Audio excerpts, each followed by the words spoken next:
Olá, olá! Sejam todos bem-vindos a mais um episódio do Propulsor Empresarial Podcast. Eu sou Evandro Pérsico, palestrante, mentor de líderes, mentor de vendas e treinador comportamental.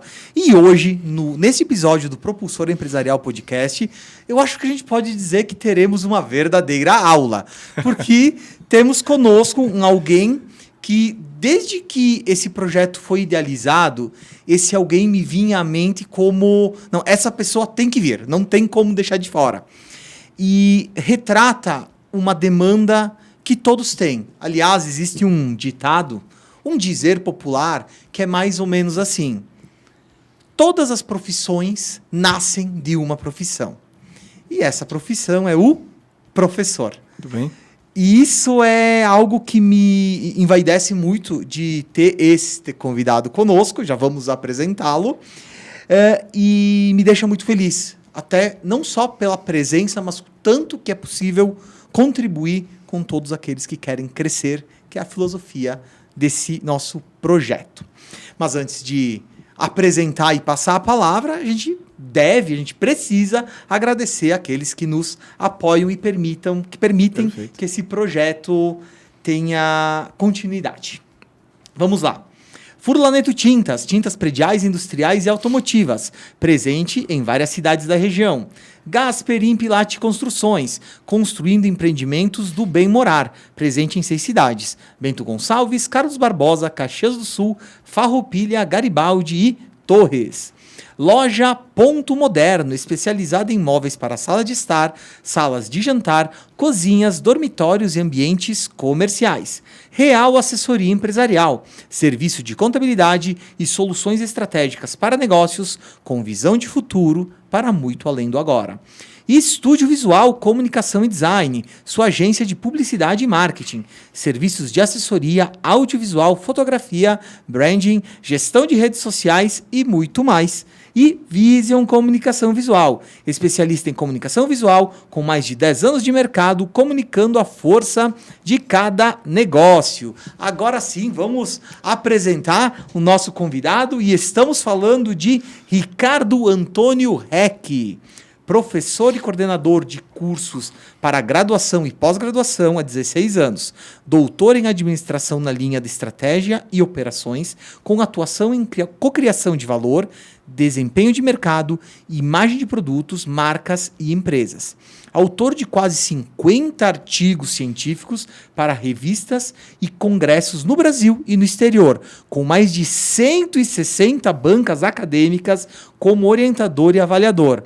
Apaixonado pela estatística aplicada à pesquisa de marketing e comportamento do consumidor. E tenho certeza que faltou um monte de coisa nesse nosso mini currículo.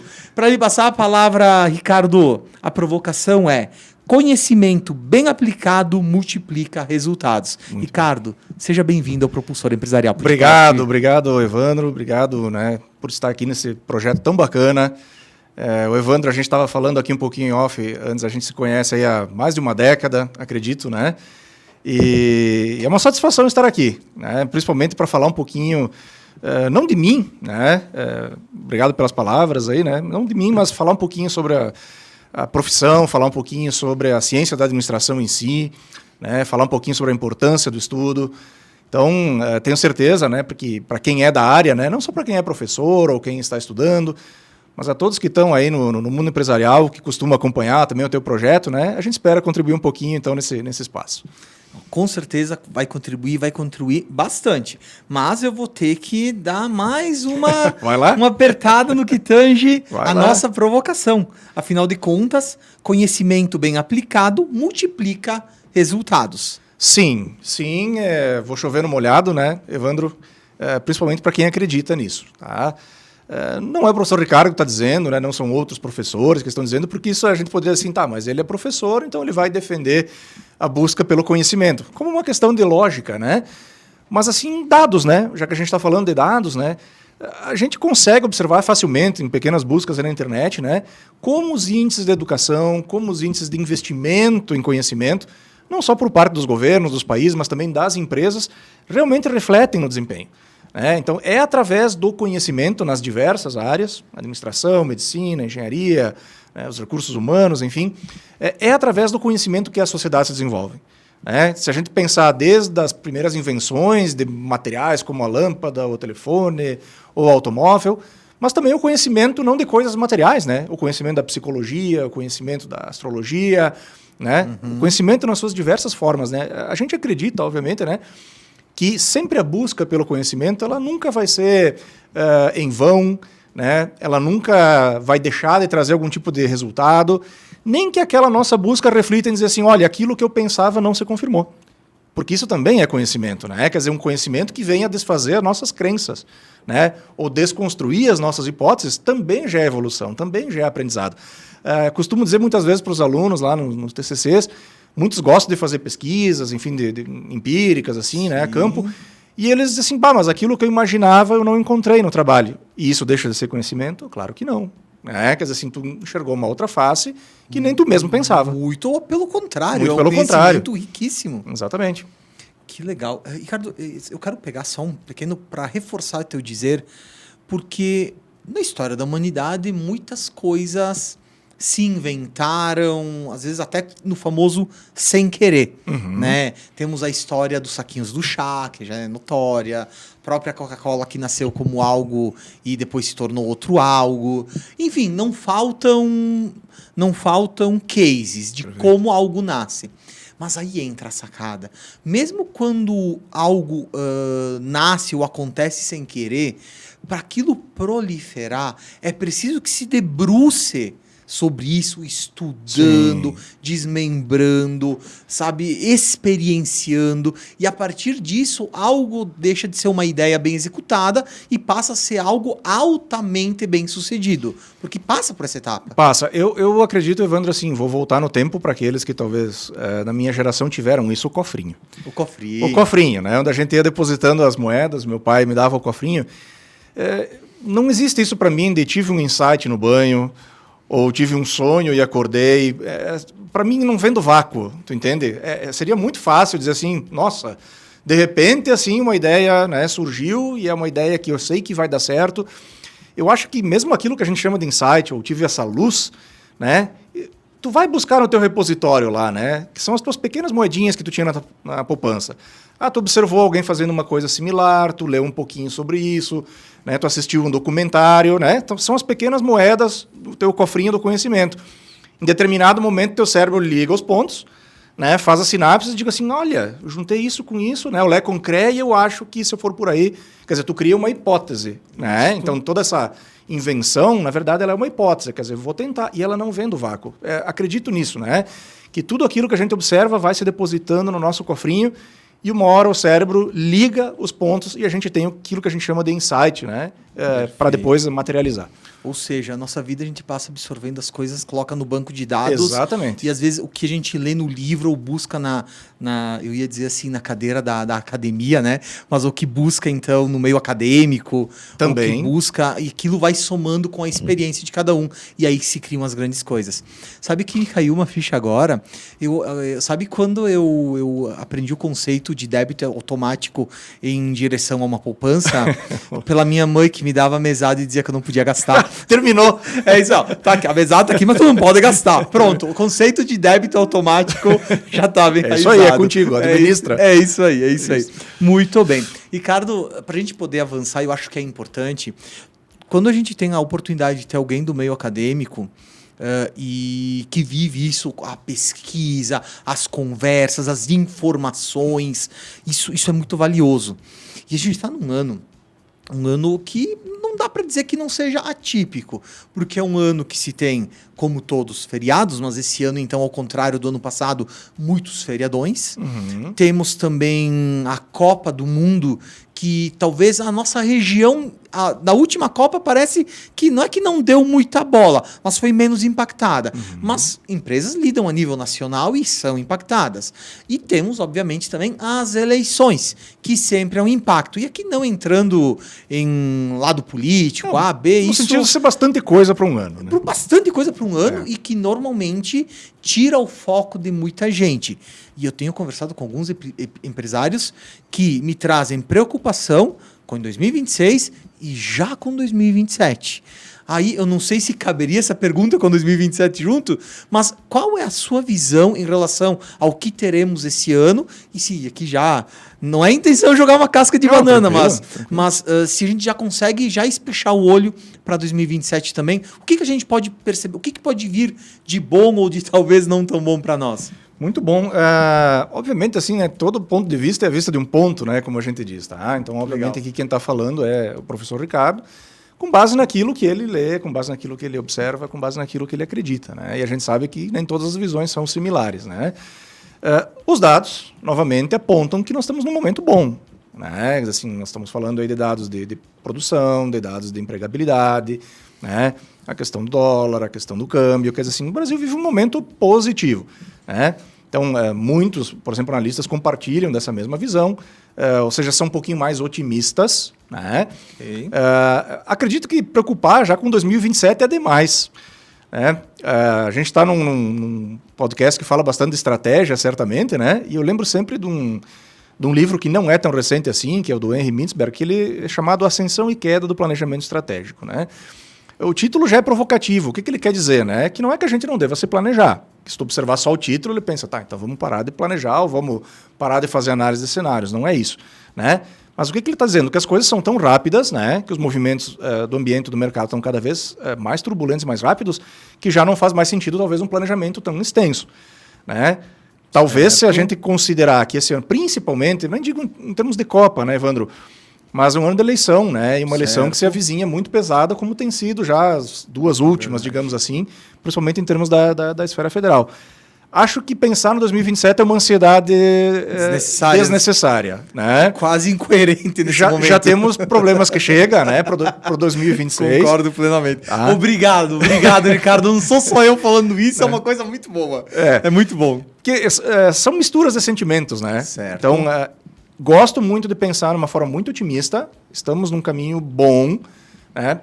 Não sei o que vai acontecer, né? Assim, se a gente olhar novamente dados, talvez a gente tenha continuidade, por exemplo, em termos de governo federal que a gente tem hoje, salvo uma grande mudança, pode ser que isso reverta.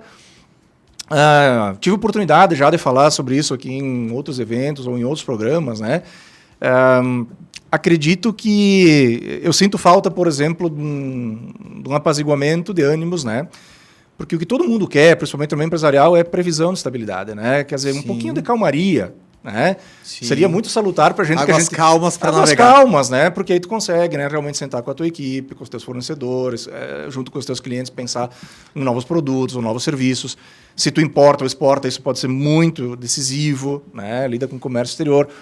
Acho que 2027 é demais, respondendo a tua pergunta, mas sou um otimista, acho que estamos bem, né, observando também o que acontece em outros países, né, no cenário mundial, e tende a permanecer assim, na minha visão, por um curto prazo, pelo menos. Tá? Então, não sei se eu posso citar outras pessoas ou outros economistas também, né, mas, por exemplo, o Ricardo Amorim falou muito sobre isso. Certo. Né, também tem uma visão muito otimista do presente do Brasil, do futuro do Brasil. Então, mas isso é bom trazer, porque eu gosto de olhar, assim, obviamente eu não trago tantos elementos científicos quanto você traz, mas eu gosto muito de olhar para trás, porque eu tenho 43 anos.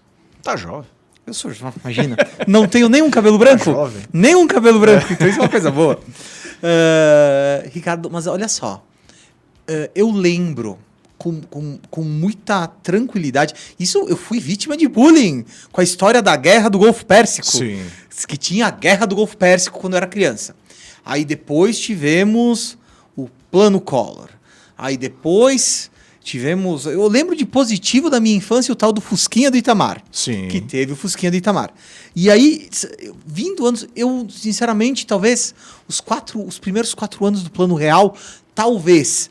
Mas eu não lembro um momento em que houve uma pseudo-estabilidade. Eu não tenho essa clareza em mente. Ao menos me falta. E aqui, tentar olhar para um outro viés.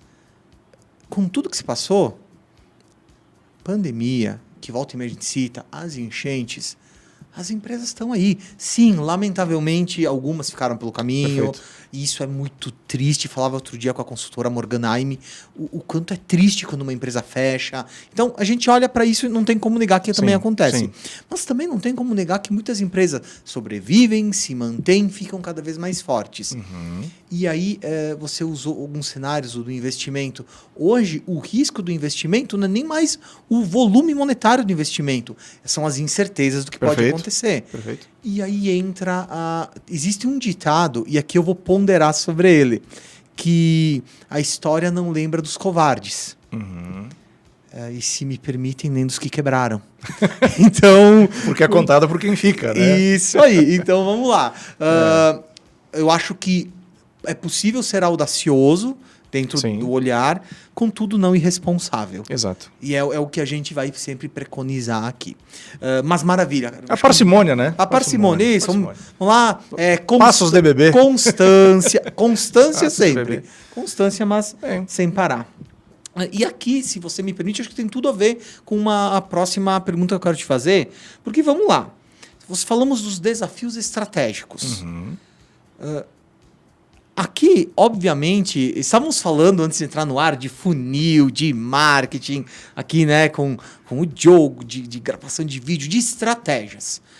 E eu gostaria de te perguntar o que você percebe dentro da tua atuação como pesquisador, como doutor, o que você percebe que tem sido mais negligenciado pelas empresas e pelas organizações? Qual tem sido o ponto fraco desse processo estratégico? Certamente muitas pessoas já falaram sobre isso nas conversas contigo, né? E a gente também tem a oportunidade de ver muita gente falando sobre isso. Digo assim, a grande inquietação para mim hoje nesse mundo empresarial são as pessoas, cara. Parece que é meio clichê isso que eu vou falar, né? Mas acredito muito nisso, sabe? Nessa relação dentro do ambiente do trabalho, né? O gerenciamento da relação entre as pessoas, da dinâmica interna das organizações. Né? Nós estamos, assim, a minha grande inquietação é esse novo momento onde a gente está discutindo carreiras, né? O que as pessoas querem para suas carreiras, o que elas esperam do mundo empresarial, né? Que tipo de planos elas fazem para o futuro, nos bons ambientes de trabalho, né? Para além da remuneração. Né? Eu acho que essa é a grande inquietação assim, moderna. Como tu diz, né, falando muito com os empresários, eles sempre falam assim, pessoas, problemas são pessoas, e quando eles falam pessoas, não é individualizando a pessoa, né? O fulano A, o fulano B se comporta dessa forma, ou age assim, ou age assado. Quer dizer, como gerenciar a dinâmica dessas pessoas. E é notório, eu estou numa mesma faixa etária, né? Como diz o professor Roberto, depois de certa idade, a gente não tem mais idade, a gente tem faixa etária. Isso aí. Então não vou revelar a minha. Em que a gente está pegando exatamente, né? 27 anos, né, cara? Isso aí. Está pegando exatamente muitas gerações diferentes, né? Está convivendo com a X, está convivendo com a Y, está convivendo com a Z, está convivendo com a Alfa, né? E elas pensam realmente muito diferente. Então, eu vejo assim muito empresário se debatendo, talvez essa seja a palavra, com o comportamento das pessoas hoje no mundo empresarial. Não consigo fazer isso, não consigo fazer aquilo. E posso ser meio ousado, já que eu estava falando de ser ousado, acho que para o empresário não adianta se debater com isso, sabe? Eu vejo muito empresário sofrendo, se queixando, porque o jovem hoje, porque as pessoas hoje... Cara, para de se debater com isso, cara. O mundo vem e não vai mudar, tu entende? Tem um discurso de Platão em relação a isso, né? Claro que tem. Falando mal dos adolescentes. Claro que tem, dele. Mas tu pensa, né? Guardar as proporções, assim, eu penso assim, a sociedade avança, cara. E sim, normalmente a gente não consegue frear o avanço da sociedade. Graças a Deus. Ela vem, né? E parece claro que a nova sociedade quer é repensar as relações de trabalho. Ela quer repensar a sua carreira, ela quer repensar o que é sucesso, a definição de sucesso. E isso está dando um choque com alguns paradigmas que a gente tem hoje, né? Mas não importa se era para a geração de 30 ou 40 anos atrás ou para a geração atual, tudo que as pessoas querem é um bom ambiente de trabalho e progredir na vida. Né? Então, tipo, essa tônica, essa linha invisível nunca mudou, né? Eu chamo de bem ser feliz. Olha, que legal. É isso. É isso, né? Então, vai ter sucesso quem conseguir gerenciar essa dinâmica toda ali. Né? Entre as diversas gerações que estão dentro da sua empresa, né? Os funcionários os colaboradores mais antigos, os mais novos. E principalmente, né, pensar que a pessoa que está ali, ela ele não trabalha para mim, ele trabalha comigo.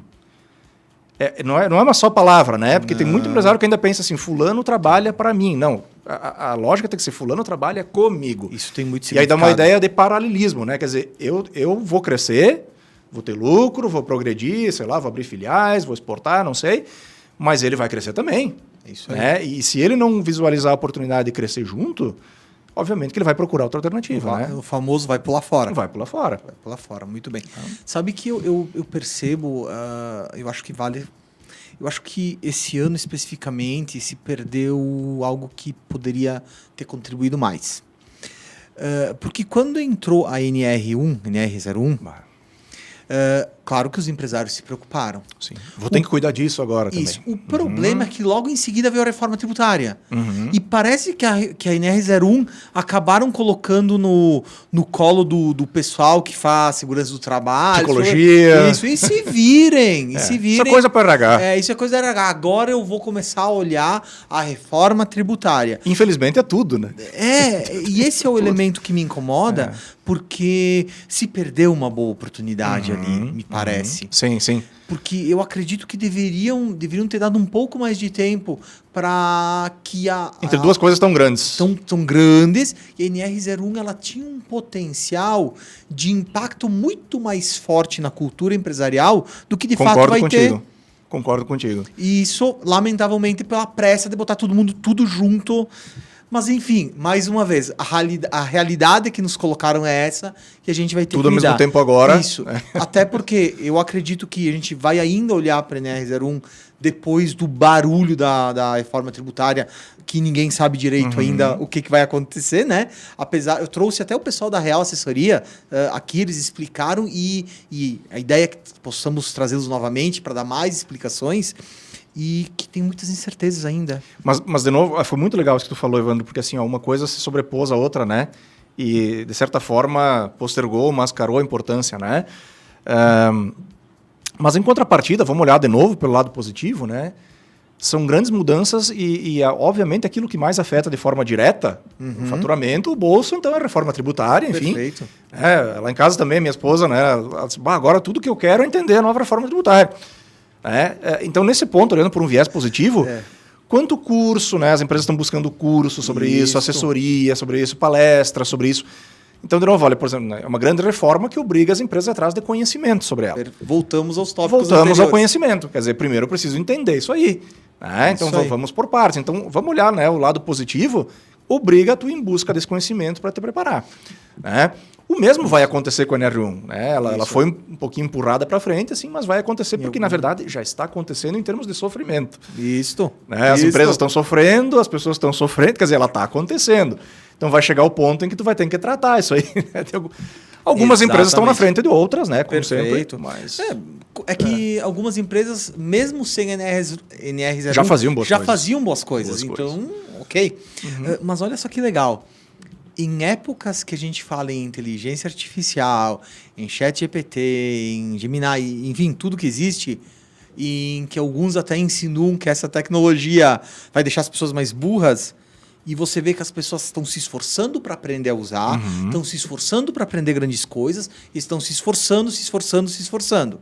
Claro, a gente chega num seguinte olhar. Falava com o Jean, que é o nosso fantasma aqui, ele nunca aparece, algum dia aparecerá, o quanto que jamais a inteligência artificial vai substituir a mente humana. Sim. Mas se as pessoas entenderem que soma e conhecimento e busca, aí ninguém segura a pessoa que tivesse à disposição. E tu tocou num ponto importante, né? A Miguel Nicoleles fala muito sobre isso, né? Que é um grande cientista brasileiro, fala muito sobre isso, da superioridade do cérebro humano em relação à inteligência artificial. Mas tu vê, né, linkando sempre com o assunto do conhecimento, né, Evandro? Quando a gente tem repertório, a gente sabe como usar melhor a inteligência artificial. Isso. Como professor, a gente vê essa mudança em sala de aula, né? Os alunos utilizando, por exemplo, né? O ChatGPT, o Gemini, enfim, ferramentas do tipo, mas como um jogo de perguntas e respostas.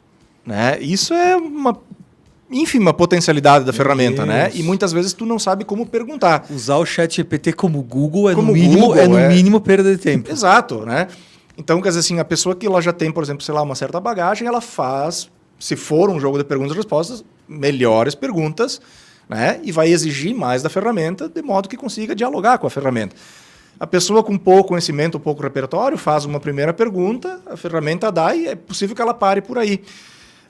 Um amigo, o professor César, ele falou aqui uma coisa muito interessante, né? Você que está nos vendo, nos ouvindo, o Google mudou, né? Hoje, quando tu faz uma pergunta no Google, aparece primeiro aquela respostinha da inteligência artificial do Google. Isso aí. Que é aquela respostinha de 6 ou 7 linhas. E a grande maioria das pessoas para por aí. Né? E ele até disse, eu concordo com ele assim, eu não quero essa, eu quero poder fuçar na página A, na página B e na página C. Porque daí eu vou olhar 3, 4, 5 fontes diferentes e não aceitar aquela primeira, o resumo do resumo que o Google fez para mim. Né? Ou seja, a gente vai ficando preguiçoso. Ou a gente ocorre o risco de ficar se contentando, né, com a primeira coisa que nos dão. Né? Então, a pessoa que é afeita ao conhecimento, à busca, ela não vai parar ali. Quer dizer assim, deixa eu ver a página A, deixa agora eu ver a página B. O famoso curioso vai amar. O curioso, ele vai ver, porque ele para formar a própria opinião. Claro, né? claro. Aqui eu vou deixar a seguinte provocação, até para a gente possa seguir em frente, que é a inteligência artificial trabalha para nós, não ao contrário. Sim, sim. Nunca ao contrário. Ou seja, eu não aceito só isso, eu tenho que ir mais e atrás. Exato. E é por aí que está a resposta. Que é o comigo também, né? Exatamente. Ela também trabalha comigo. Mas não quer dizer que ela é a única fonte, né? Exatamente. Ou seja, o preguiçoso vai ser preguiçoso independente da ferramenta que ele tem na mão. Definitivo, isso, mas parece que sim. Parece que sim, Então, se a pessoa percebeu algum indício disso nela, então se esforça para sair desse panorama que vale a pena. Traz melhores resultados. Mas muito bem. Vamos lá. E aqui eu quero trazer uma provocação, já que a gente está na linha da estratégia, Ricardo, eu acho que vale muito a pena que a gente traga a seguinte questão. Uma estratégia, ela é trazida, ela é planejada, muito bem feita, e eventualmente a gente percebe que o papel aceita tudo e na prática as coisas acontecem diferente. E na grande maioria das vezes o resultado acaba não sendo o mais satisfatório possível. Então deixa eu te perguntar, aonde as empresas mais erram de acordo com o teu olhar? É na criação da estratégia ou na hora que elas executam efetivamente aquilo? Eu vou sair pela tangente. Pela tangente, né? Nessa tua pergunta, tá? Porque assim, elas erram em todas as partes. Quer dizer, tem percentual de erro... Não, tem percentual de... É sério? Tem percentual de erro na hora de pensar a estratégia, tem percentual de erro na hora de executar a estratégia, tem percentual de erro, para mim, na hora de monitorar o andamento das ações da estratégia. Legal. Que ali as coisas se perdem, né? Perder o controle das ações, né? Que faz parte da execução. É uma etapa da execução. Mas, por exemplo, né? De novo, eu estou puxando tudo para aquela linha inicial lá do conhecimento, certo? Acho que é a estratégia na sua essência primeiro, né? Quer dizer, pensar no macro. E aqui eu acho que cabe uma definição muito simples do que é ação e o que é estratégia, né? A estratégia é maior do que a ação. Então, por exemplo, assim, a sua estratégia é preciso gastar menos luz na minha empresa. Preciso reduzir a conta de luz. Essa é uma estratégia. Né? Então, a ação vai ser o quê? Bom, vamos instalar painéis solares. Vamos desligar lá o interruptor. Quer dizer, a ação ela é micro, né? A estratégia ela é macro. E a gente só consegue planejar ou pensar bem a estratégia com capital humano capaz de analisar cenários. Perfeitamente. Né? Quer dizer, assim, de novo, a gente cai no capital humano. Né? Quem eu tenho na minha equipe que é capaz de discutir cenários, possíveis cenários e possíveis riscos. Né? Tem coisas que realmente são imprevisíveis. Ninguém tinha pensado na pandemia. Ok. Né? Se alguém disser assim que tinha pensado em botar no seu planejamento estratégico uma pandemia, meu Deus. Provavelmente está mentindo. Né? Foi um evento extraordinário. Mas isso não vai acontecer toda hora. E se você me permite, nem com o boom das IAs. Não, com certeza. Né? Não teria como prever isso. Então, começa lá, né, na hora de montar, do planejamento, mas assim, historicamente, né, não só no meio científico, onde se estuda estratégia, literatura de estratégia, mas também na prática, a execução é o grande problema. Né? Ok. Que é na hora de botar ela em prática. Tá? Primeiro, muitas vezes, pela falta de análise de riscos. O que pode dar errado? Né? A falta de um plano B, ou muitas vezes de um plano C, para aquela ação que tu quer tomar. Né? E, principalmente, assim, eu acho que tem que ter sempre os pais das crianças. Né? Bom, tu vai, por exemplo, dentro da tua empresa, se é uma empresa já de médio ou grande porte, tu tem áreas. Né? Quer dizer assim, tu tem estratégia para cada área. quem é o cara que vai monitorar, né, o andamento da estratégia? Quem é o cara que vai, né, acompanhar o status, cobrar, né, prover os recursos para que a estratégia, porque isso é um grande problema. Muitas vezes eu quero fazer isso, tá, mas temos recursos para isso? Né, que é um exercício de humildade, quer dizer, todo mundo sonha muita coisa, mas muitas vezes a gente não tem o recurso. É tipo comida congelada, né? Né, eu comprei ela, mas ainda não sei se ela é boa, porque ela vai passar um tempo dentro do freezer, né? Que é o tempo onde ela... Tá? Muitas vezes a estratégia é assim, eu tenho um plano para daqui a 2 anos, mas ele está no freezer. Por enquanto eu tenho que prover os recursos para conseguir botar em prática. Quando eu tiver aquele recurso na minha mão, eu dou o passo. Exatamente. Tá? Então, de novo, assim, eu acho que, né, olhando de fora e como estudioso disso, né, tem erros em todas as etapas, a principal é na execução, mas hoje a falta da capacidade analítica, né, de visualizar o cenário, de acompanhar a tendência. Eu tive uma pequena discussão saudável, né, com a minha esposa, acho que foi anteontem em casa. Cara, nunca é saudável com a esposa. Não, é saudável. Ricardo. Não, vou dizer... Até porque a gente sempre perde, Ricardo. Não tem ganhar discussão com a esposa. É impressionante. Ela tem razão, como sempre. Ela tem razão, sim. Mas, enfim... A minha também. Eu não sei o assunto, mas ela tem razão. Uma discussão saudável que foi o seguinte, né? Ela estava falando de microacontecimentos, né? Que ela disse assim, é preciso olhar o microacontecimento porque ele pode se tornar macro. Né? Que, assim, muitas vezes uma coisa assim, do tipo assim... Eu vou dar um exemplo muito simples, né? Em determinada época começaram a lançar os smartwatches aqui, né? Tá, que agora é muito chique, o cara tem um smartwatch, né? E aí eu gosto de usar relógio analógico, eu tenho meus relógios de ponteiro e tal, e eu via das pessoas assim, mas como é que tu não tem um smartwatch? Ninguém usa mais relógio de ponteiro, todo mundo está usando o smartwatch. Aí minha tarefa é assim, mas quem é o todo mundo? Quem é o todo mundo? Quantos são o todo mundo? Quer dizer, é o teu grupo, dos 15 ou 20 próximos, e aí tu tem, como tu convive só com eles, tu acha que é todo mundo, então vou abandonar o meu relógio. Aí você dá uma volta nas vitrines das relojarias ali. Tu vai encontrar 85% ou 90% de relógios de ponteiro, analógicos tradicionais, e lá num cantinho o smartwatch. Né? Então, assim, os dois mundos convivem, né? Então... Tenho pessoas que durante a semana para o trabalho utilizam o smartwatch, chega em casa, tira, bota o analógico e vai viver a vida social dele sem aquela com perdão da palavra, coleira no pulso. Trazendo, né, para o mundo empresarial, essa lógica do relógio, assim, um grande erro das empresas é copiar a estratégia do outro. Isso. É porque o outro está fazendo, então isso também vai servir para a minha empresa. Né? Quer dizer, então o outro está usando o smartwatch, eu vou abandonar o meu e vou usar também, porque é bonito, é chique, estão elogiando ele, e a partir disso vão me elogiar. Quando justamente o que está te trazendo do teu cliente o que serve para a tua empresa seria o outro relógio. Isso né? aí, então isso aí. É uma analogia simples, assim, mas assim, muito cuidado com o todo mundo. Né? Sim. Tem um economista... todo mundo e ninguém é muita gente. É muita gente. Tem um economista chamado Pankaj Ghemawat. Ele escreveu lá em 13, 14, um livro chamado Mundo 3.0. Então já tem uma década aí praticamente, né? O título do livro era O Mundo 3.0. E nós já estávamos em plena era da internet naquela época, né? E ele disse assim, olha, o mundo não é globalizado como a gente imagina. Ele fez uma provocação, que era justamente uma época em que a gente falava de globalização. Importante. Né? E ele deu um exemplo, por exemplo, da comunicação, onde mais de 5... E isso permanece até hoje. Tá? Isso não mudou. Mais de 50% dos e-mails nunca saem das fronteiras nacionais. Tá. Nunca saem.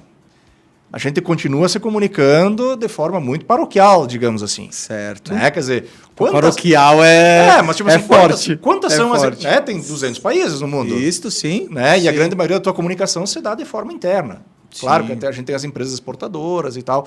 Né? As nossas redes sociais, né? Que é um exemplo, né? A gente conversa, normalmente dialoga, por exemplo, no direct, nas mensagens, com os mesmos 10 ou 12. Eu tenho uma rede que me permite alcance global, mas toda a minha comunicação é muito paroquial. Não sei se está... Né, se eu tô conseguindo... As portas estão abertas, elas não estão fechadas. Mas como é que a nossa usa escolha pessoal daqui a pouco é girar entre o nosso mundinho, porque ok? Que é a lógica assim, para que eu uso a inteligência artificial? Para que eu uso a inteligência artificial? Como um joguinho de pergunta e resposta, que é um uso paroquial do negócio, ou é para alguma coisa abrangente? Isso. Né? Então, são exemplos, né? Quer dizer, aquilo que funciona para grande empresa, talvez não funcione para média. Talvez não funcione para pequenas, estratégias diferentes, porque ambientes diferentes, ou paróquias diferentes. Paróquias diferentes. Tchê, mas olha só que interessante. Eu quero pegar, porque me ficou na mente uma provocação que eu quero somar a algo que você disse 2 passinhos antes e eu acho que é importante trazer. olhar para a questão liderança. Quando você disse assim, uma parte do problema é não saber acompanhar. E eu percebo claramente que alguns líderes lideram do jeito que eles gostariam que acontecesse. Boa. E não do jeito que é. Ou seja, em que nível eu posso delegar? Eu estou preparando a pessoa, e voltamos para o conhecimento, para que eu possa delegar mais? Ou eu simplesmente quero acreditar no fundo do meu coração que eu consigo delegar para essa pessoa determinada tarefa, quando daqui a pouco eu não consigo? Aí acontece o erro, e no fim o que dá? Ela fez errado, o pai da criança fez errado. Mas ele está preparado, e aí voltamos para o conhecimento, para assumir essa paternidade dessa ideia? Mas olha, Evandro, que tu tá tocando num ponto assim muito sensível que é muito caro para mim, enquanto professor, principalmente, né? Tem uma frase bacana que diz assim, né? O segredo de todo bom líder é contratar funcionários melhores do que ele mesmo. Exatamente. E ele não pode ter medo. Tu entendeu? Exatamente. E às vezes eu vejo isso, né? Que de novo aquela lógica assim, eu quero ter gente para trabalhar para mim e não trabalhar comigo. Não, contrate alguém tão bom quanto você, ou melhor que você. Ou melhor que você. Porque ele vai te dar mais recurso. Ele é um recurso, de novo, né? Não é à toa que se chama recursos humanos. Isso. Né? Então, ele é um recurso importantíssimo. Tá? Então, aí tu muda um pouquinho essa lógica, né? Diz assim, bom, eu tenho que controlar tudo porque os que estão abaixo de mim, entre aspas, não têm tanta capacidade quanto eu. Tá, mas se tu proveu para ti mesmo os melhores recursos, a coisa tende a andar de uma forma mais, né? Não pode ter medo do cara criticar a estratégia. Isso. Olha, eu sou o diretor da empresa e o meu gerente vem aqui e está criticando a minha estratégia. Que bom! Vamos ouvir o que ele tem a dizer, porque pode ser que eu esteja enganado. Né? Eu não sou o dono da razão. Então, aquilo que tu falou, né? Quer dizer, e ser aberto para isso. Quer dizer, negar a realidade, não está funcionando. Isso aí. Né? Temos que fazer uma coisa diferente. Muitas vezes a pessoa se apaixona pela própria convicção e aí começa a negar, né, o que acontece lá fora. Na vida e nos negócios, né? Isso aí. Se tu me permite, eu não vou falar no ar o termo específico que o professor usou. Depois em off eu te conto. Se alguém quiser saber, me manda uma mensagem lá no Instagram e tal. Mas eu tive um professor que na informalidade ele disse algo mais ou menos assim: toda empresa precisa de uma pessoa que é uma pessoa difícil. Vamos colocar assim.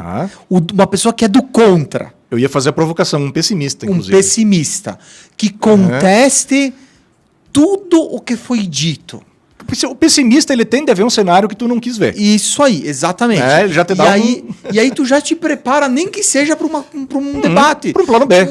É isso aí, tu tá preparado. Preparado. Então eu gosto dessa... Depois em off eu te conto qual foi o dizer. Mas eu acho que o pessoal já entendeu, né? Quando...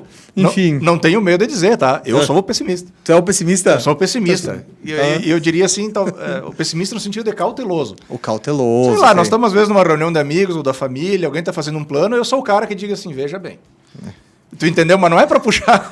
É aquela coisa. Mas pode dizer assim, se tu tá num grupo e das pessoas do teu grupo, ninguém é o desagradável, talvez é porque é você. É isso aí. Infelizmente, Existem grandes chances. Nunca subestime o valor de uma pessoa assim. Mas enfim, no mínimo nos faz crescer. Numa equipe vai aparecer. Vai aparecer. Muito bem. E aqui não tem como não colocar, né? Que a gente está falando de olhar para dentro, mas é importante olhar para fora. E aí a gente chega a falar na questão do cliente. E sempre se fala do cliente no centro dos olhares. Né? E por esse aspecto, aí vamos falar de algo que você também domina, que é a questão da cocriação de valor. Bacana. Que eu acho que é um assunto que algumas pessoas ouvem o termo cocriação e já remetem a algo que muitas vezes é um termo utilizado no meio mais místico, vamos dizer assim. Sim. Né? Então, mas não é disso que se trata aqui. Não é que não possa ser, perfeito, mas não é sobre isso. Então, o que as empresas ainda não estão dispostas a ouvir sobre essa questão de cocriação? O que a gente poderia trazer para somar nesse olhar corporativo? Sabe, Evandro, que tu tocou de novo assim, num ponto muito sensível. A cocriação foi o meu objeto de estudo no doutorado. A minha tese ela versa sobre isso, né? E a cocriação é uma filosofia. né? Ela é uma filosofia e dentre muitas formas de encarar a cocriação, é realmente pegar aquilo lá que em todos os livros de marketing, né, de cada área tem o seu pai, eu digo lá o Kotler é o pai da área do marketing, que tu pegar qualquer livrinho do Kotler lá no primeiro parágrafo e dizer assim, olha, o marketing é a arte de colocar o cliente no centro, entender o cliente e atender o cliente. É o primeiro parágrafo da grande maioria dos livros de marketing, né? E a cocriação talvez seja uma forma das mais poderosas de colocar isso em prática. Mas eu me lembro que quando eu fui apresentar a minha tese doutoral sobre cocriação, e eu fiz, o meu campo de estudo foi a indústria de imóveis planejados. Ok. Então eu entrevistei 180 gerentes de franquias de imóveis planejados do país inteiro, um questionário lá de algumas questões para entender os processos de cocriação, porque talvez seja um dos poucos segmentos onde tu tenha tanta interação entre cliente, né, e fornecedor quanto no planejamento lá da tua cozinha, da tua sala, né? Quer dizer, tu tem liberdade, tu tem flexibilidade para gerar ideias. Não é todo ramo de negócio que consegue isso. Normalmente a inovação, o fornecimento, ele é top-to-down, né? A empresa lança um troço no mercado e vê se colou ou não. Né? Não se desenvolve junto. Quase um método empírico. Exatamente. Então, a cocriação ela é baseada em 4 grandes pilares, né? Quer dizer, o diálogo. E aí perguntar assim, cara, eu tenho canais de diálogo com os meus clientes? Quantos e quais são esses canais? Né? Quais são mais eficientes? Quer dizer, como é que o cliente gosta de conversar comigo e até onde esse canal me permite avançar? Eu dou acesso ao cliente, e o cliente, quando nós estamos falando, não é só o cliente pessoa física, tá? Pode ser o pessoa jurídica, o B2B. Né? Quer dizer, o quanto eu deixo ele entrar, né, nos meus negócios. Por exemplo, né, eu abro relatórios para ele, eu sou franco com ele, né, eu mostro meus resultados para ele, né, para ver como é que ele pode se encaixar, né, eu deixo efetivamente ele participar, que é o acesso. O terceiro pilar seria a avaliação mútua de riscos. Né? E aí eu digo assim, começa uma mescla com o quarto pilar, que é a transparência. Quer dizer, ser claro, quer dizer, até aqui eu posso chegar. Isso eu não posso fazer para ti. Bom, se tu fizer isso enquanto cliente, eu posso fazer isso enquanto fornecedor. Quer dizer, cede aqui que eu cedo ali. Né? Nos processos naturais de negociação. E se algo dá errado, quer dizer, os riscos são compartilhados ou eu assumo sozinho enquanto fornecedor o risco? Né? Então é um jogo de muito diálogo, acesso e transparência à cocriação. E uma das coisas que mais me chocou, que no dia da banca de doutorado eu tinha convidado um dos avaliadores, o professor Luiz Antônio Longo, lá da Federal do Rio Grande do Sul, que é uma figura das mais assim, importantes dentro do meio do marketing, né? E a primeira frase dele, ele disse assim, eu não acredito na cocriação. Poxa, tipo assim... Nossa! Mas antes da defesa ou não? Apresentei a minha, minha tese, mas ainda bem. Já pensou se ele fala antes? Aí ele foi fazer os comentários e ele disse assim, eu quero te dizer para o Ricardo que primeiro eu não acredito. E olha que ele já tinha artigos publicados sobre isso, com Natura, com Boticário, enfim, né? E ele quis dizer assim, por que eu não acredito, né? Não que ela não exista, mas que ele disse, eu acho que o mercado não está preparado ainda para isso. As coisas ainda funcionam na lógica de a empresa se preocupa em desenvolver, inventar e prover e depois lançar e como vender. Não há o ouvir, o escutar o cliente. E aí, de novo, né, a questão paroquial. Tem muita empresa, né, muita decisão que é feita assim, eu falei com 3 clientes, eles disseram que fazer isso é uma boa, então eu vou fazer. Tu entende? Quer dizer, que a amostragem pequeníssima. A amostragem muito, muito baixa. Né? Quer dizer, o que tu está fazendo com isso? Não estou dizendo que não é para fazer, mas tu está assumindo um risco gigante, porque esses 3 ou 4, ou essa meia dúzia que tu viu, representam realmente o mercado onde tu quer entrar. Né? Quem mais deveria ser ouvido sobre isso? Né? Então, de novo, o conhecimento, por exemplo, a pesquisa, né, diga assim, eu vou usá-la para confirmar ou desconfirmar a minha hipótese. Né? Então, eu aposto muito nisso. Eu tenho uma ideia, eu tenho uma intuição, porque conversei com 3 ou 4, com a minha paróquia, né? Há indícios de que vai funcionar. Né? Agora, daí a sair fabricando, daí a sair desenvolvendo, tu está assumindo um risco muito grande. É preciso estar consciente disso. Né? Será que, aí vem o pessimista, ou entre aspas, ou o cauteloso, assim, quem sabe a gente aprofunda, pesquisa um pouquinho mais, né? Para, em vez de atirar de chumbo, para ver se cai alguma coisa, assim, a gente atira de mira laser. Né? Sim. Né? Porque tu vai economizar recurso, tu vai economizar, talvez, muita frustração. Então, eu acredito muito nisso. E talvez ouvir o cliente seja uma coisa que esteja em falta. De verdade, ouvir o cliente. Não é porque tu tem um canal do WhatsApp que tu ouve o cliente. Não. Não é isso. Né? E a gente, até porque nós fornecemos serviços, mas também se é cliente em um monte de lugar. Certo, Ricardo? E aqui, por óbvio, não vou fazer nome, mas são várias situações onde você é cliente. Teve uma vez que fui no restaurante, que se frequenta, eventualmente, e eu reclamei de algo que não estava legal. Que nem todo mundo reclama, né? Mas é que eu não tenho problema de trazer o diálogo e a franqueza. Tu tá colaborando na tua visão. Na minha visão, sim. Tu tá colaborando. Mas não foi a visão da pessoa. Não recebeu bem. Não recebeu bem, não gostou. Torceu o nariz. Resolveu? Não resolveu. E aí, a partir daí, a gente começa a fazer escolhas. Então, também dá a consequência, né? E se tu me permite, eu vou além. Eventualmente, seja no âmbito da liderança ou das vendas, que é onde eu acabo atuando um pouquinho mais, na tendência emocional, enfim, mas acaba sendo um pouquinho mais na liderança e nas vendas a minha atuação. Ricardo, às vezes a pessoa te chama para tu resolver o problema dela. Aí você mostra o caminho. Tem que ir por aqui. E a pessoa não. Por aí eu não Ela vou. nega, né? Ela nega, não. Ela gostaria que você resolvesse o problema dela, mas fazendo exatamente como ela vem fazendo. Ela não quer a tua opinião, ela quer que tu confirme o que ela pensa. É isso, é sobre isso. Mas aí, então, eu pergunto, que canal de diálogo é esse?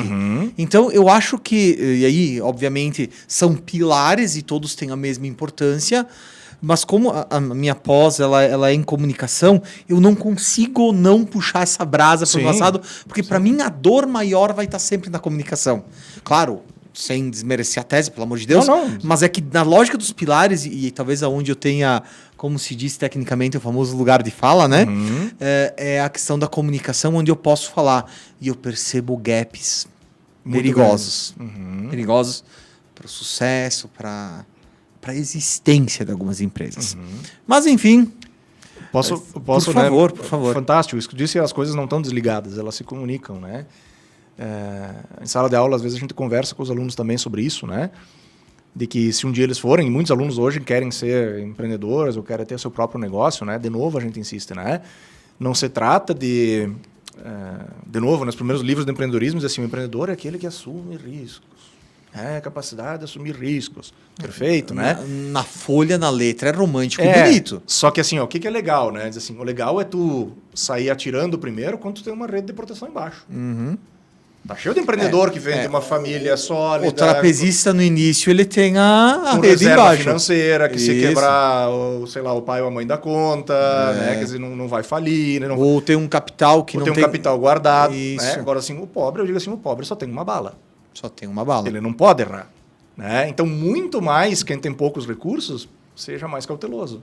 É isso aí. Né? Pelo menos é a minha opinião, né? Vá mais devagar. Sim. Né? Ouça mais, ouça não só 5, ouça 10. Busque ouça 15. preparo. Se prepare, né? Então, Isso. a cautela, nesse sentido, quando a gente não tem uma rede de proteção, é muito mais fundamental. É isso.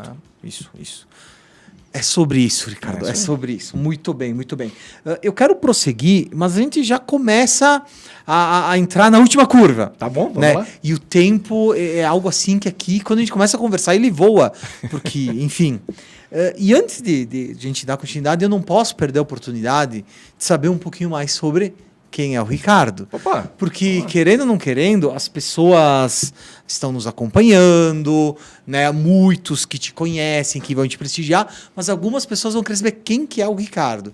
E aquilo vão trazer a provocação junto. Porque antes de entrar no ar, você me contava que a tua formação acadêmica é engenharia de alimentos, é isso? Engenharia, isso aí. E eu perguntei, mas por quê? Como é que foi parar na administração? Então eu gostaria que você contasse essa história e contasse quem você é. Bacana. Enfim, eu acho que vale a pena a gente ilustrar esse ser humano. Vou tentar, legal. Vou tentar ser o mais pragmático possível, né? Perfeito. E no sentido que tem uma frase bacana que eu gosto do Dejur. Dejur é um sociólogo, ele dizia assim, a gente não pode ser ao mesmo tempo juiz e parte. Né? O julgamento é uma atribuição sempre do outro, né? Certo. Então, no sentido assim, deixa os outros julgarem se a minha história é legal ou não. Isso aí. Então, vou tentar ser o mais pragmático possível. Eu me formei em técnico em enologia, né? Na antiga Escola Agrotécnica Federal, lá em Bento, fiz técnico em enologia. Adorei o mundo dos vinhos, adorei o mundo das bebidas, mas na época a gente não tinha aqui no Brasil o ensino superior da enologia, tinha que ir para Mendoza, na Argentina. É mesmo. Não tinha estrutura para isso, né? Financeira, nem familiar. Caramba, mas todo o tempo que nós somos a terra da uva, do vinho, do espumante... E demorou não se esse tinha. negócio aí. Demorou. Meu Deus. Quem podia foi para a França fazer. Quem podia foi para a França. Entendeu, sim, né? Mas, imagina. ou tu ia para a Argentina. Não tinha condições. E eu pensei, cara, onde é que eu posso continuar ligado aqui ao mundo dos alimentos ou da química, enfim. E tinha, então, a engenharia de alimentos, né? Que era engenharia química, habilitação alimentos. Fui para lá. Da época que o vestibular era 4 dias de prova, né? Tinha que fazer 4 dias de prova, lembro, geografia, história. Eu lembro. Né? Fiz a prova, passei, enfim, cursei, então engenharia na Unicinos, né? Lá na Unicinos, depois quando chegou a época das disciplinas optativas, né? Eu descobri o mundo do frigorífico, das carnes. Cara, me interessei sobre esse negócio aí. Tanto que quando me formei, depois já fui fazer estágio e trabalhei mais de uma década no ramo frigorífico, né? Sempre na gestão da qualidade. Então, entrei lá com os programas de análise de riscos e prevenção de riscos de alimentos, das boas práticas de fabricação e tal. Então, trabalhei por 10 anos na gestão da qualidade. Desde a montagem da equipe, planos de amostragem, certificações, né, de clientes, de auditorias. Só que foi passando o tempo, né, me especializei, fiz uma pós-graduação em gestão da qualidade. Mas foi passando o tempo e eu percebi que eu só sabia ser engenheiro. Tu entendeu? Eu era muito técnico, eu não entendia como a empresa funcionava, eu não entendia de orçamento, eu não entendia de marketing, eu não entendia... É meio estranho falar isso, né? Mas tu fica tão focado na tua atividade que tu te fecha para as outras áreas, né? Tu fica muito bom no teu silo, mas tu não consegue ter uma visão abrangente do negócio. E aí já fazia um certo tempinho, já que, né, tinha terminado minha especialização, uns 3 ou 4 anos. Minha esposa me botou uma pilha, que você vai fazer um mestrado, então, vai fazer um mestrado, né? Sem a intenção de dar aula, assim. Eu continuei trabalhando como engenheiro dentro de fábrica e fiz a seleção do mestrado em administração, justamente porque eu queria abrir, né? Então, passei na seleção, para quem não sabe, né, sempre são poucas vagas, né, tanto para mestrado quanto para doutorado. Passei na seleção, comecei a fazer na Universidade de Caxias.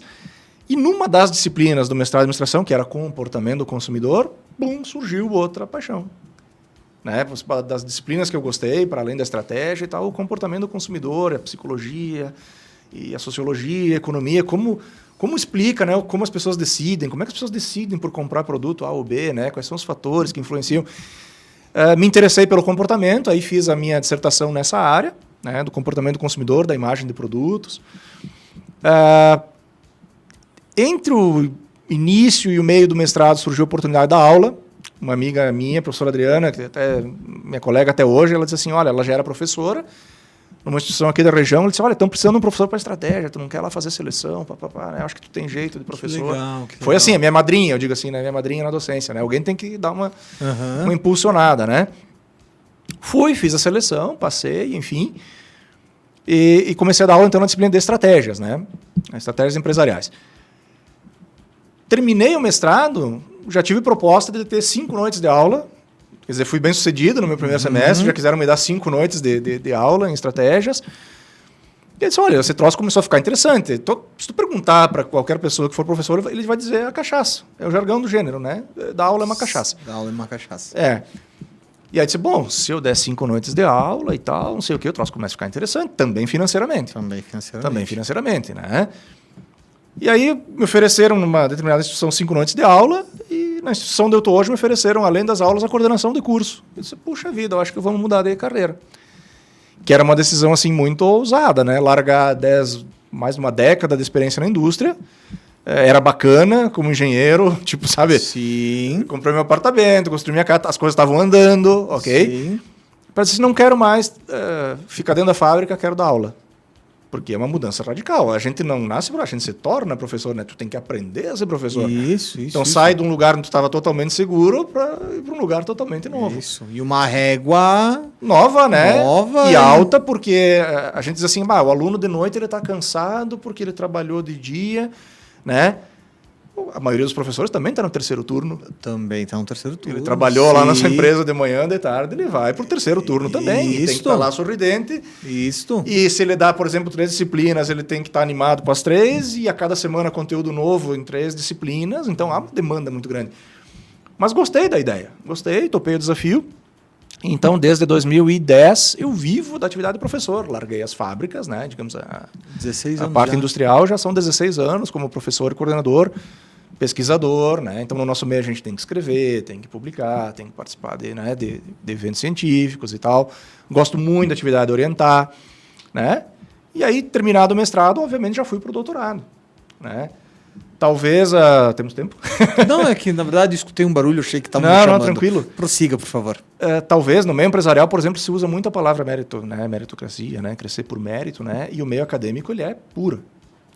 Digo, no sentido assim, olha, o professor mestre vai ser melhor remunerado que o professor especialista, o professor doutor vai ser melhor remunerado que o professor mestre, né? Quer dizer, tem um efeito prático, né? Não é só de ir em busca do conhecimento. Tu vai subindo a escadinha, vai te abrir portas, você okay. proporciona outras portas em outras instituições, né? Então, por exemplo, como professor doutor, eu posso fazer bancas de mestrado ou de outros doutores, que eu não consigo, por exemplo, com uma formação menor. Perfeito. Então, há um sentido prático, não só da curiosidade, né? Científica, tá? Então, traz resultados sobre isso também.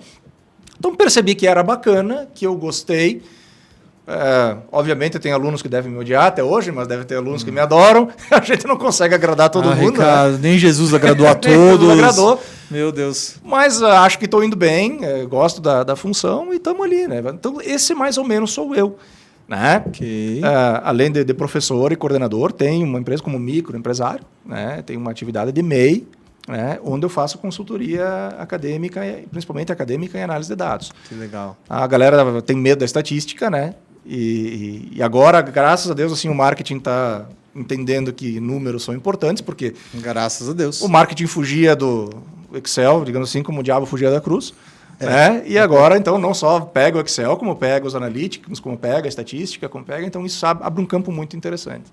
Que legal, que legal. Falei demais, bom, mas eu acho que mas maravilhoso, maravilhoso. É o que a gente precisa.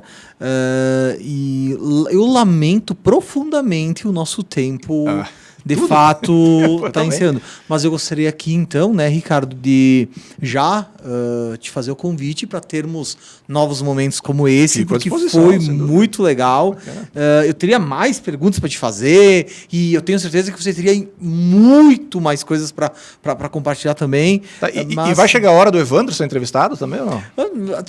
Tu nunca pensou em fazer um propulsor invertido? Mas tu sabe que tem um negócio muito legal que eu pensei em fazer. O ano passado, final de ano, era muito puxado, né? E tava com dificuldade de trazer gente. Eu pensei, sabe o que eu vou fazer? Eu vou fazer uma montagem, eu perguntando um lado, aí vai ser o do outro lado, e aí como se fosse uma brincadeira. Assim. É isso aí. Mas enfim, vamos ver. Sabe que eu tô aberto a convites também, me chamem que eu vou, né? Mas essa é uma questão importante. Porque aí entra, se tu me permite, te contar uma coisa, eu já contei, mas conto novamente. Eu tinha muita vontade de participar de podcast. E ninguém me convidava. Aí eu fui lá e fiz o meu. Foi lá e fez. O famoso foi lá. Fui lá e fiz o meu. Ouvi aqui, né? E juntamente com o Diogo aqui da Conexão e principalmente com o Jean, que é meu anjo da guarda, a gente conseguiu tirar a ideia do papel. Evandro, eu acho assim, te dar os parabéns por isso, tá? Primeiro agradecer o convite, fico à disposição. Mas te dar os parabéns porque assim, aquilo que projetos como o teu que trazem pessoas daqui. Tu entende? Que, né, o professor Clóvis de Barros Filho diz assim, o guru não precisa vir de longe. Né? Tá cheio de gente boa para falar daqui, da paróquia. Né? Então, assim, é muito legal isso que tu tá trazendo, né? Pessoas com formações, capacidades, experiências daqui. Eu acho que isso engrandece também a comunidade local. E o que a gente tem de gente boa aqui na nossa região, e a gente olha para Garibaldi num primeiro momento, mas pertinho, Bento, Carlos Barbosa. Sim. Eventualmente, Porto Alegre, Caxias, a nossa região, nós, os gaúchos, tem pessoas que me acompanham do Brasil inteiro, mas tem um grupo aqui, uma galera que é Tem o que dizer. Tem o que dizer. Isso é muito importante porque, mais uma vez, Às vezes tem um investimento no treinamento do Evandro, um investimento dentro de uma cadeira acadêmica, ou de pós, ou de mestrado, ou doutorado, mas tem tanta coisa que basta querer.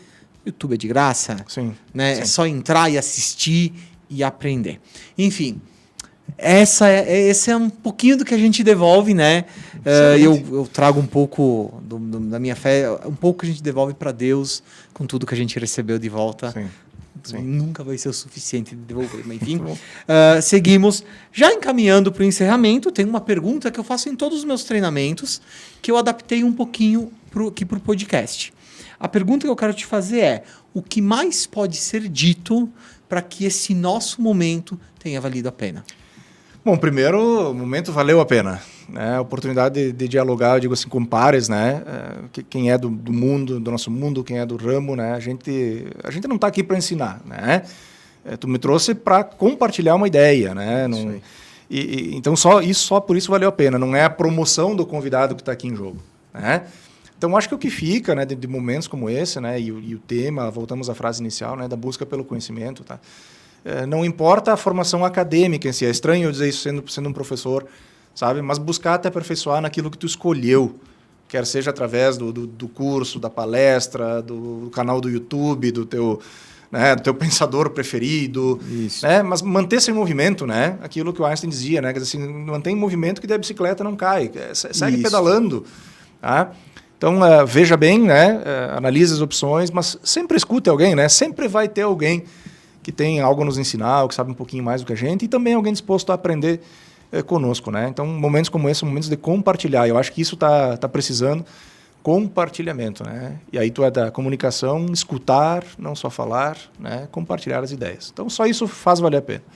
Que legal, Ricardo, maravilhoso. A tua contribuição foi ímpar. Reforço mais uma vez. Vamos reproduzir esse momento, vamos fazer mais vezes. Então, e cara, foi muito legal ter você conosco, obrigado. De coração. Só agradecer mais uma vez e que tenhamos outros momentos assim. Te passo agora para as tuas considerações finais. Tudo bem. Pessoal que está nos ouvindo, né, que nos dá o privilégio de nos ouvir, que acompanha esse projeto muito bacana do Evandro. Tá? Pessoal, assim, clichê, mas é um clichê que funciona, né? Estude, se aperfeiçoe, né? Não pare no tempo, sabe? Então, assim, pode ser na faculdade perto de casa, pode ser longe, pode ser à distância, certo? Então, assim, procura, sabe? Eu acho que a sociedade precisa disso. Um país só avança com base no conhecimento, né? Nunca vai ser demais, tá? Então, escuta o seu podcast, tá? Tudo que for forma, né, de agregar, né, a moedinha para o teu cofrinho intelectual, ela é bem-vinda. Nunca vai ser o suficiente, né? E sempre vai, né? A gente vai ocupar aquilo para alguma coisa, né? Aquela sacada vai vir daquele somatório de pequenos momentos de aprendizado que eu tive. Muitas vezes daí pode sair a nossa grande ideia, o nosso futuro profissional, a nossa empresa. Então, valorizar momentos como este, porque são fontes realmente de conhecimento e de inspiração. Ricardo, mais uma vez, muito obrigado. Foi enriquecedor, de coração. E muito obrigado a todos que nos acompanharam. Vão acompanhar os cortes pelo Instagram, vão acompanhar o episódio completo aqui pelo YouTube, que acompanharam ao vivo pela Rádio Conexão. Muito obrigado a todos e, se Deus quiser, até a próxima. Curte, compartilha, se inscreve no canal, faz tudo que tem direito e nos ajuda a continuar contribuindo com quem quer crescer. Um beijo no coração de todos. Tchau. Valeu.